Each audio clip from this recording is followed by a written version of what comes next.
En los noventas, las motos no eran simples vehículos, eran experimentos peligrosos disfrazados de libertad. Cada marca jugaba a ver hasta dónde podía llevar el cuerpo humano antes de que la lógica gritara ¡basta! Yamaha, Honda, Ducati, Suzuki, Kawasaki, Aprilia, Triumph, todas querían escribir su nombre en la historia y lo hicieron con sangre, huesos rotos y leyendas que aún hoy estremecen a quienes las recuerdan.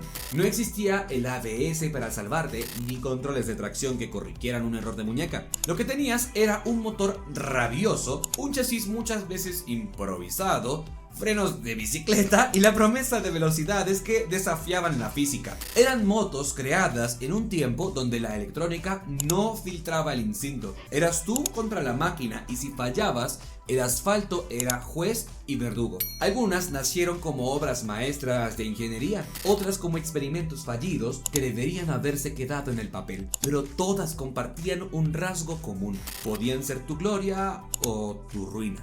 Hoy, mirarlas en retrospectiva es descubrir un catálogo de locura mecánica, un museo de bestias que no pedían permiso para arrancarte el alma. En este video vamos a recordar 8 de ellas, desde la R6 que convirtió el rango alto de revoluciones en un grito mortal, hasta la Triumph Daytona T595 que hizo renacer el orgullo inglés y que terminó marcada por un chasis que podía quebrarse. Quédate hasta el final, yo soy Ricardo Niño y esto es Alto Cilindraje.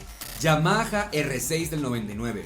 La Yamaha R6 del 99 no fue una moto, fue una declaración de guerra contra el sentido común. Yamaha miró el mundo de las 600 y dijo: vamos a construir una máquina que grite como un demonio a 15.000 revoluciones y que sea tan ligera que cualquiera crea que puede domarla. Y así nació la R6, la Super Sport que convirtió las calles en un circuito y a los pilotos confiados en meros pasajeros del caos. El corazón de esta bestia era un 4 cilindros en línea de 599 centímetros cúbicos, capaz de escupir más de 120 caballos de fuerza. En los 90s esto era dinamita pura. El truco estaba en la manera en que lo entregaba. Por debajo de las 10.000 revoluciones por minuto era dócil, casi inocente, pero cruzabas esa línea y el motor explotaba como un cohete, lanzándote hacia adelante sin pedir permiso. Era el famoso High Rev Scream, un aullido metálico que hipnotizaba y que a más de uno le costó la compostura en plena curva. Lo más aterrador era su ligereza, apenas 190 kilos lista para rodar. Sonaba a ventaja, pero en realidad era una trampa, porque esa ligereza la hacía nerviosa, impredecible, una serpiente lista para morder al mínimo error. Una R6 no se conducía, se sujetaba con uñas y dientes, esperando que el asfalto no te recordara lo frágil que eras. El problema no era solo mecánico, era psicológico. Muchos la compraban porque pensaban que una 600 era intermedia, accesible, un paso lógico después de una moto pequeña, pero lo que se llevaban a casa era un misil de competición con matrícula. La R6 seducía a novatos que querían parecer expertos y luego los castigaba con su verdadero carácter, pura sangre de circuito. Yamaha lo sabía. La promocionaban como la más radical de su categoría, la primera 600 en superar los 100 caballos. Lo que no ponían en el folleto era el precio oculto, reflejos de acero, disciplina quirúrgica y la certeza de que cualquier error se pagaba con piel sobre el asfalto. Por eso, la R6 del 99 se volvió un mito. No porque fallara, sino porque no perdonaba. Era la moto que separaba a los que sabían lo que hacían de los que solo querían presumir. Era peligrosa porque te convencía de que podías controlarla y cuando descubrías que no, ya era demasiado tarde. Yo en lo personal sueño con manejar una R6 en la vida, o bien tenerla, una del 2009 o algo así. Yo sé que esta es la noventera, pero esos modelos me encantan. Honda CBR 1100 XX Super Blackbeard. La Honda CBR 1100 XX Super Blackbeard, lanzada en el 96, no solo fue una moto, fue la respuesta calculada de Honda a la guerra de velocidad que ardía en los 90. Kawasaki dominaba con su ZX-11 y Honda decidió humillarla con una bestia que llevaría el nombre del mítico avión espía más rápido del mundo, el SR-71 Blackbeard, y cumplió. La CBR 1100XX alcanzó los 290 km por hora, convirtiéndose en la moto de producción más veloz de su tiempo. Bajo su carenado aerodinámico dormía un 4 cilindros en línea de 1137 centímetros cúbicos, capaz de entregar 164 caballos de fuerza a 9500 revoluciones y un par brutal de 124 Nm. Lo impresionante no era solo la potencia, sino cómo la entregaba. lineal, constante, implacable. A diferencia de las Super Sport nerviosas, la Blackbird te empujaba como un tren bala desde las 3000 hasta las 10.000 revoluciones por minuto, con una suavidad engañosa que escondía lo letal de su poder. Pero aquí estaba el detalle: su tamaño y peso, más de 250 kilos, lista para rodar, exigían respeto. Era estable en recta, diseñada para devorar autopistas, pero en carreteras reviradas podía recordarte que no era una 600 ágil, sino un cohete pesado. Un error en curva, una frenada tardía, y la inercia podía transformarse en tu peor enemigo. La Blackbird no perdonaba distracciones. Honda quiso darle sofisticación con el sistema de frenos combinados dual CBS, que repartía la frenada entre ambas ruedas.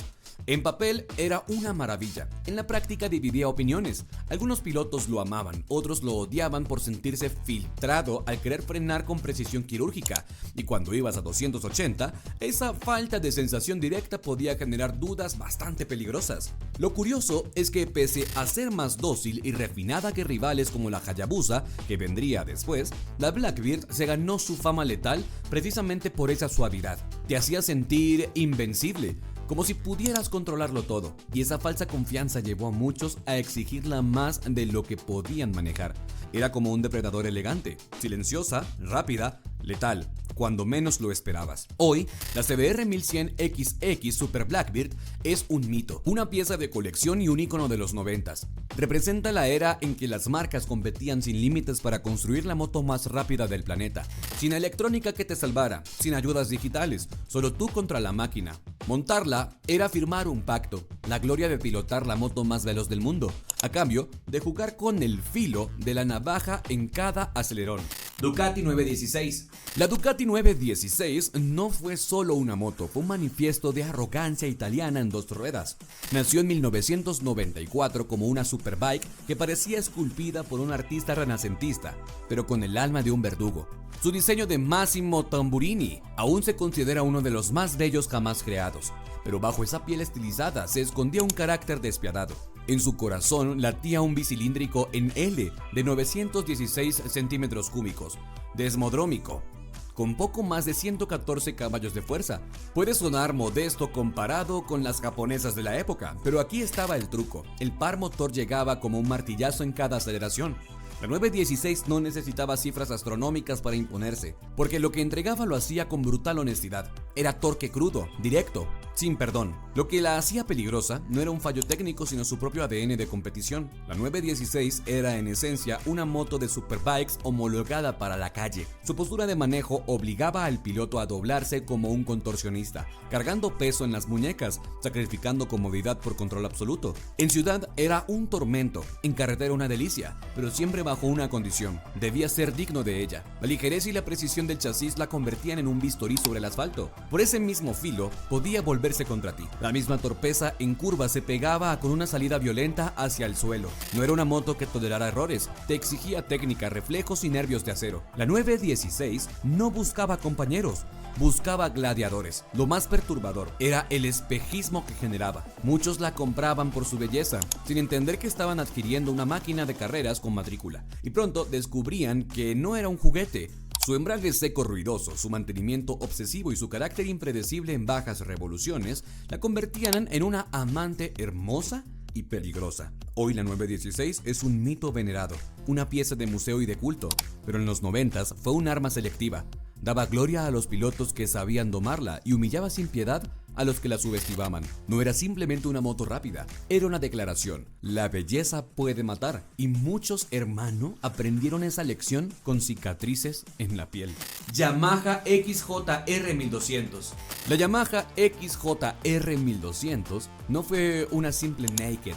Fue la declaración de que el músculo también podía vestirse con acero y cromados brillantes. En 1995 apareció esta bestia con un motor de 1188 centímetros cúbicos, heredado de las Sport Touring de los 80. Ajustado para escupir casi 100 caballos de fuerza y un par gordo que te empujaba desde las 3000 como si alguien te diera una patada en la espalda. No era una Super Sport nerviosa, era un bloque de torque que parecía diseñado para aplastarte. El problema no era la potencia en sí, sino su entrega, brutal, inmediata, sin anestesia. A diferencia de otras que pedían subir de vueltas para rugir, la XJR soltaba su músculo apenas girabas el acelerador. y con más de 230 kilos de masa en seco. Esa respuesta podía convertirse en una trampa si no la sujetabas firme. El golpe de inercia te sacaba de la línea con una violencia que no daba segundas oportunidades. La suspensión era básica, casi ingenua para lo que el motor ofrecía. Horquillas delanteras convencionales y dos amortiguadores traseros que se hundían bajo el peso y el empuje de la moto. En recta era un cañón. En curvas rápidas, una montaña rusa sin barandales. La combinación de chasis clásico y potencia moderna hacía que cada entrada a una curva fuera un acto de fe. Los frenos eran doble disco adelante. Sí, pero en los 90 aún no había ABS ni electrónica que te salvara si apretabas de más. Con tanto peso cargado hacia atrás, la XJR tendía a desacomodarse, bajo frenadas agresivas, sacudiendo la dirección como si se burlara de tus reflejos. Era la vieja escuela. Si sabías domar la máquina, sobrevivías. Si no, el asfalto te lo recordaba en segundos. Lo irónico es que Yamaha la vendía como una naked accesible, para quienes querían una gran moto sin carenado. Y ese fue el peligro. Muchos la subestimaban, creyendo que era un simple monstruo urbano para presumir en cafés. La realidad era otra. La XJR 1200 era un músculo sin filtro, un golpe de torque que castigaba a cualquiera que la tratara como juguete. Hoy, la XJR 1200 es vista como una joya de colección, una de las últimas representantes de la era en que las naked eran auténticos tanques con motor de superbike, pero en su tiempo fue un animal indomesticado. Elegante en apariencia, pero brutal en su comportamiento. Una moto que susurraba: puedes lucir tranquilo, pero cuando abras gas, recuerda que no hay marcha atrás. Suzuki TL1000S. La Suzuki TL1000S apareció en 1997 como la gran apuesta japonesa contra las Ducati bicilíndricas. Sobre el papel era prometedora, un B-Twin de 996 centímetros cúbicos con inyección electrónica, 125 caballos de fuerza y un precio más accesible que el de las italianas. Suzuki la presentó como una naked deportiva capaz de competir con lo mejor de Europa. Y aunque sí dejó huella, lo hizo con una fama inesperada, la de ser una moto tan impredecible que pronto fue apodada como la viuda moderna. El motor era brillante, un bicilíndrico que entregaba potencia abundante en casi todo el rango de revoluciones, con un par de más de 100 Nm que te empujaba con rudeza desde bajas vueltas. La aceleración era adictiva y su sonido profundo convertía cada giro del acelerador en una declaración de guerra. El verdadero problema no estaba en el propulsor, sino en lo que debía mantenerlo bajo control: la suspensión trasera. Suzuki había decidido innovar con un amortiguador rotativo poco convencional. En teoría era compacto y moderno, y en la práctica se recalentaba bajo uso intenso, volviéndose inconsistente. El resultado era un comportamiento errático. En combinación con la dirección ligera de la moto, podía desencadenar violentos tank slappers. Muchos pilotos reportaron que la dirección se sacudía sin previo aviso, y aunque no todos los accidentes se podían achacar al diseño, la fama peligrosa se propagó rápido. La situación fue tan evidente que Suzuki lanzó mejoras y en algunos mercados añadió de serie un amortiguador de dirección para calmar las oscilaciones. Esto redujo el problema, pero el daño estaba hecho. La prensa especializada ya la había bautizado como una moto impredecible y exigente, capaz de convertir un paseo en un susto en cuestión de segundos. Lo curioso es que esa misma naturaleza caótica atrajo a muchos entusiastas. Para los pilotos expertos, la TL1000S era una máquina honesta, que ofrecía todo lo que tenía, sin ayudas electrónicas ni filtros. Si tenías técnica y sangre fría, podrías disfrutar de un carácter crudo y excitante. Si no, la moto te recordaba rápidamente tus límites. Esa dualidad la convirtió en una droga mecánica peligrosa pero irresistible. Hoy, la TL1000S es recordada como una de las naked más polémicas de los 90. No fracasó por falta de potencia ni por carencias graves de ingeniería, sino por una apuesta técnica que salió mal y por el contraste entre su accesibilidad de precio y su carácter difícil de dominar. Fue una moto que separó a los pilotos prudentes de los osados y que dejó un mito oscuro en la historia: la japonesa que quiso ser Ducati y terminó convertida en leyenda de advertencia. Aprilia RSV 1000. La Aprilia RSV 1000 irrumpió en el 98 como la primera superbike de litro de la marca italiana. No era un experimento menor, fue la declaración de que Aprilia quería enfrentarse de tú a tú con Ducati, Honda y Yamaha, en el terreno más salvaje del motociclismo. A simple vista, era elegante, con líneas afiladas y un carenado trabajado en túnel de viento. Pero debajo de esa apariencia refinada se escondía una criatura que combinaba la furia austríaca del motor Rotax con la arrogancia del diseño italiano. En su corazón palpitaba un Between a 60 grados de 998 centímetros cúbicos, capaz de producir unos, escúchame bien, 128 caballos de fuerza a 9.250 revoluciones y un par brutal de más de 100 Nm. Lo que la volvía peligrosa no era la cifra en sí, sino cómo entregaba la potencia. Desde bajas revoluciones ya empujaba como un martillo y bastaba girar el acelerador sin cuidado para que la rueda delantera se elevara en un wheelie involuntario. No hacía falta exprimirla en circuito. Incluso en carretera abierta, la Mille recordaba constantemente que el piloto debía estar a la altura. Su parte ciclo era avanzada, chasis doble viga de aluminio, frenos Brembo de anclaje radial y suspensiones ajustables. Era precisa, un bisturí sobre ruedas, pero como todo bisturí podía cortar tanto el rival como a quien lo blandía sin pericia. Los 189 kilitos en seco se sentían ligeros, pero en curvas rápidas, esa misma ligereza se combinaba con la violencia del motor y convertía cualquier error de trazada en un posible viaje al suelo. Lo perturbador era su comportamiento en ciudad. El Between, afinado para la pista, se mostraba áspero en bajas revoluciones, vibraba, escupía calor y obligaba a un uso constante del embrague.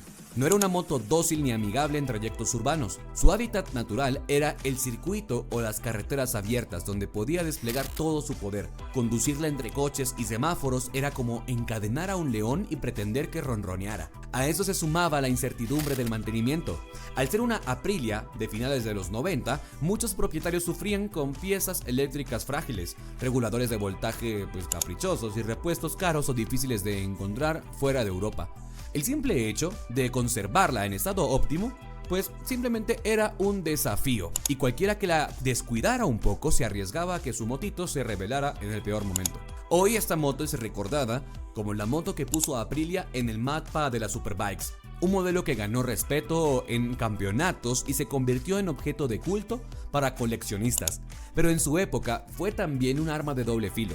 Hermosa y poderosa, pero exigente hasta lo despiadado. Una moto que te susurraba con acento italiano: "Ragazzi, respétame y volarás. Subestímame y serás mi próxima víctima".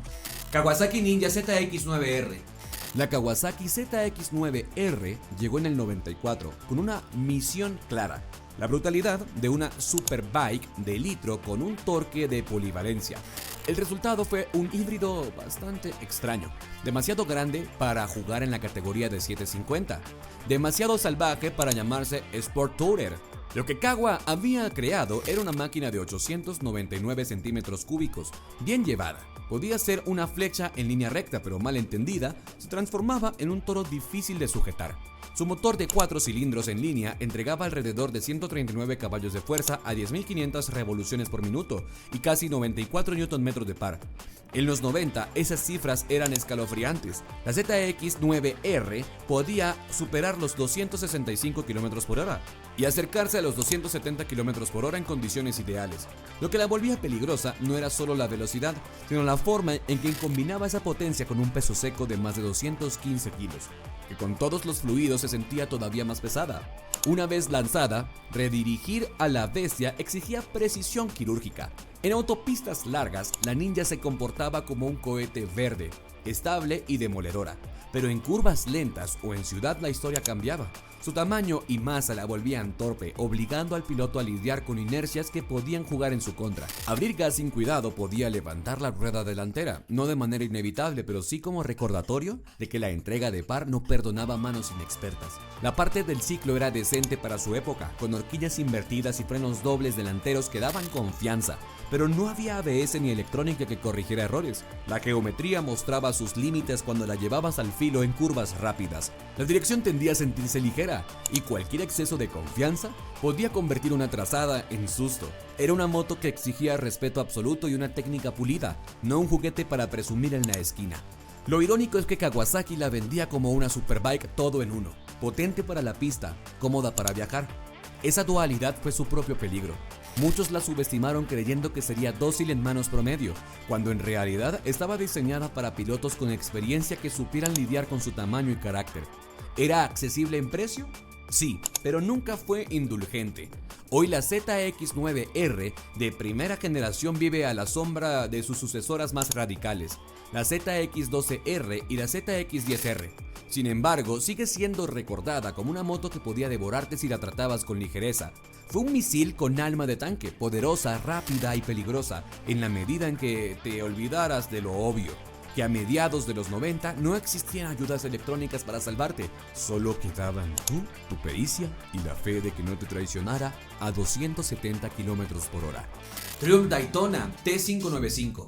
La Triumph Daytona T595 apareció en 1997 como el renacer del motociclismo inglés. Su nombre engañaba, no eran 595 centímetros cúbicos, sino un tricilíndrico de 955 centímetros cúbicos que entregaba cerca de 130 caballacos a 10.200 revoluciones y unos 100 Nm de par.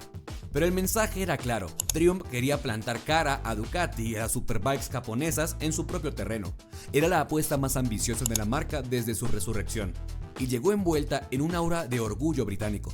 El motor triple era su corazón y su sello de identidad, con un rango medio explosivo y un sonido bronco que empujaba con rudeza desde bajas revoluciones y premiaba a quienes sabían exprimirlo en la zona alta. No era un motor intimidante al nivel de las bestias japonesas de 4 cilindros, pero sí tenía carácter, la potencia llegaba lineal y fuerte, y si acelerabas con decisión podías sentir cómo el tren delantero se aligeraba más de lo esperado. La parte ciclo fue diseñada para impresionar tanto como el motor. El chasis de aluminio tubular era elegante, ligero y futurista, pero ahí nació la pesadilla. Muy pronto surgieron reportes de grietas y fisuras cerca del cuello de la dirección. Triumph tuvo que lanzar un recal mundial en el 97 para reemplazar marcos defectuosos, un golpe durísimo para la marca que buscaba reafirmar su prestigio. No era una moto exigente y ya, en casos extremos el mismo chasis podía fallar. Aún así, esta moto ofrecía suspensiones deportivas y frenos competentes para la época. Con un peso seco de 198 kilos, no era la más ligera de su clase, y en conducción rápida exigía concentración y trazadas limpias. En recta era sólida, pero en curvas rápidas la rigidez de su marco daba confianza solo hasta que recordabas los rumores sobre fisuras. Era una superbike que inspiraba tanto respeto como duda. Su ergonomía era agresiva, aunque no tan radical como la de algunas Ducatis. Para pilotos experimentados era soportable, pero para novatos resultaba dura. Postura baja, calor en ciudad y un embrague seco que castigaba a quien no tuviera buena técnica. No era una moto indulgente, era una máquina que pedía atención constante y premiaba la precisión, no la improvisación. Hoy, la T595 es recordada como una rareza icónica. Fue la moto que quiso devolver la gloria a Triumph, y lo logró a medias. Ganó un lugar en la historia por su audacia, pero también por su fragilidad. En retrospectiva, es la superbike que demostró que incluso el renacer de una leyenda puede tambalearse por un solo error de ingeniería. Una moto que todavía susurra desde el garaje: "Puedo ser tu orgullo o tu ruina".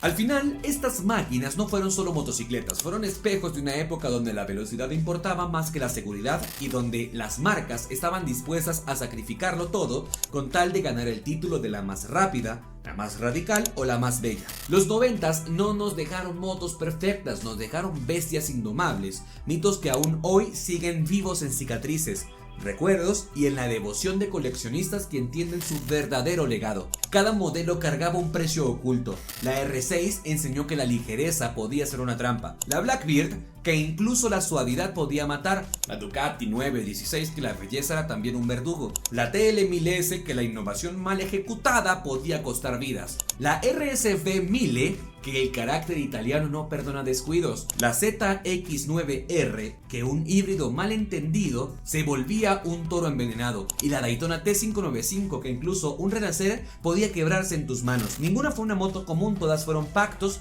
firmados con locura. Hoy vivimos rodeados de electrónica, de controles de estabilidad, de sistemas que nos salvan cuando la física nos traiciona. Pero en los 90s no había una red de seguridad, era solo tú, la máquina y el filo de la navaja. Y quizás por eso estas motos aún nos atraen, porque nos recuerdan que por un instante la humanidad creyó poder domesticar el caos y lo pagó con el rugido más hermoso y peligroso que jamás haya salido de un motor. Con esto me despido, soy Ricardo Niño para Alto Cilindraje. Muchísimas gracias y hasta la próxima.